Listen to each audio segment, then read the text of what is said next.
নিমাইদা বক্তব্য দেবেন নাকি কিছু একটা? বলুন।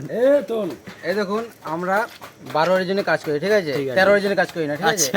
আমরা এই কাজটা আমাদের নিজেদের জন্য করছি, মানে ভালো হয়। কেন করছি জানি? সকালবেলা বেরিয়ে একটা নমস্কার দিয়ে মনের শক্তিটা বাড়াতে পারি। আচ্ছা, 1 নম্বর কথা, ঠিক আছে? 2 নম্বর কথা হচ্ছে মা কালী থাকলে আমাদের পাড়াটা কি বলবো, এত শুভ থাকবে আপনি ধারণা করতে পারবেন। আচ্ছা, দারুণ দারুণ। আমরা প্রতিদিন কি বলবো, আমার মনটা খুব ভালো লাগে। কেন জানেন? এই ঢালাইটা ভালো হয়েছে, এই জন্য খুব ভালো লাগছে মনটা। এখন আমাদের মন্দির হবে, মা কালীর ইচ্ছা। পরিকল্পনা আছে? হ্যাঁ হ্যাঁ, আমাদের সাত দেওয়ার কোনো পরিকল্পনা আছে? অবশ্যই মা কালীর ইচ্ছা। সাত ডালে মা কালী বলেছে, সাত ডালে হয়ে যায় বলছে। মালকড়ি আছে তো? মালকড়ি মানে মালকড়ি না থাকলে মা কালী ঠিক এনে দেবে সবাইকে, বুঝলেন? এই ব্যাপার, বুঝলেন? আর কিছু বলেন। হ্যাঁ বলেন, খিচুড়ি নাকি আর কিছু বলা থাকে?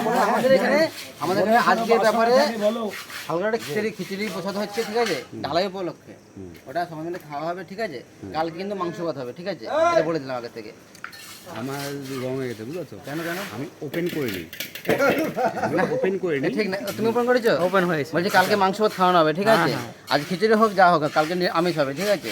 ওটা কেন হবে? কালকে হবে। ও তো সরি ভুলে গেছে, রবিবার হবে এটা মাংস ভাতটা, ঠিক আছে? স্পেশালি বাচ্চাদের জন্য। হ্যাঁ, স্পেশাল বাচ্চাদের জন্য। কেন ওরা খুব খাটাখাটনি করেছে, বাচ্চারা বালি ফালি টেনিসে বাচ্চারা প্রচুর খাটাখাটনি করেছে। আমরা কি করি, তাতে ডবল করেছে বাচ্চারা, ঠিক আছে? আমরা দেখি জিনিস, কিন্তু ওরা খুব সুন্দর করেছে জিনিসটা। আপনি যে প্রথম যে ভূমিকাটা রাখছিলেন, হ্যাঁ হ্যাঁ, প্রথম থেকে শুরু করেন। প্রথম থেকে